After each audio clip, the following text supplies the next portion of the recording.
అదే RTV app వార్తల్ని క్షణాల్లో చదివే అవకాశం ఉంటుంది. ఒక న్యూస్ పేపర్, ఒక టెలివిజన్ ఛానల్ మీ చేతుల్లో ఎప్పుడూ ఉంటాయి.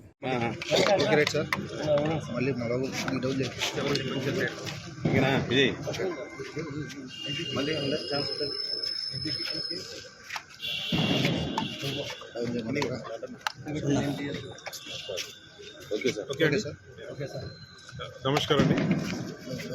ఈరోజు లా అండ్ ఆర్డర్ పరిస్థితి మీద రివ్యూ చేసే ఉద్దేశంతో జమ్మలమడుగు పట్టణం సందర్శన చేయడం జరిగింది. జమ్మలమడుగు నియోజకవర్గం సంబంధించిన పోలీస్ అధికారులందరినీ కూడా ఈరోజు సమీక్ష చేయడం జరిగింది.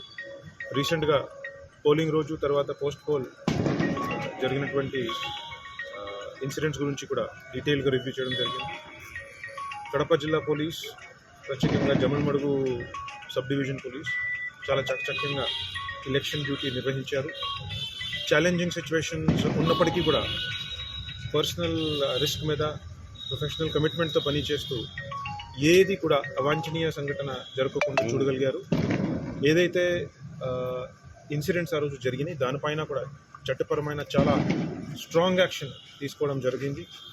అదేవిధంగా ఇప్పుడు రాబోయే ఎన్నికల రిజల్ట్స్ వచ్చే రోజు కొన్ని డిస్టర్బెన్సెస్, కమోషన్ మళ్ళీ జరగవచ్చు అని మాకు ఇన్పుట్ ఉంది. దాన్ని కూడా మనం ఇప్పటి నుంచి స్పెసిఫిక్గా దాని గురించి ప్లానింగ్ చేస్తూ బందోబస్తు మనం డిసైడ్ చేస్తున్నాం. ముఖ్యంగా ఇందులో 2-3 అంశాలు అందరూ కూడా రాజకీయ నాయకులు మరియు పబ్లిక్ సభ్యులు పాటించుకోవాల్సింది. నెంబర్ 1 ఏంటంటే from 1st of June to 6th of June, from 1st of June to 6th of June చాలా జాగ్రత్తగా ఉండాల్సింది. Definitely police will be taking preventive action against many people, including house arrests, ఎక్స్టర్న్మెంట్స్ from the districts, అవన్నీ కూడా జరుగుతాయి. ఖచ్చితంగా కూడా మనం అది తీసుకుంటాము యాక్షన్స్. దానికి కూడా ఇప్పుడు తెలియజేస్తున్నాను. అదేవిధంగా 6th June వరకు కూడా మోడల్ కోడ్ ఆఫ్ కాండక్ట్ ఫోర్స్లో ఉంటుంది. సో ఎట్టి పరిస్థితిలో కూడా ఏ మాత్రం rallies, public meetings, processions, victory celebrations are not permitted. Let me repeat that again. 6th June వరకు కూడా model code of conduct is in force. No rally, no celebration, no procession is permitted at all. Nothing whatsoever. No gathering of people shall be permitted above 5 persons anywhere.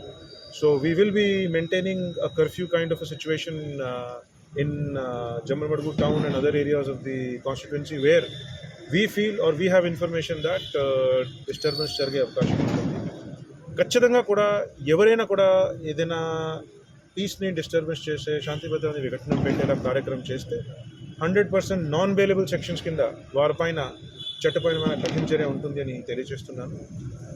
We are ready to use legal and all the administrative means to prevent any disturbance. దాని గురించి చాలా పకడ్బందీగా ఈసారి బందోబస్తు plan చేయడం జరిగింది.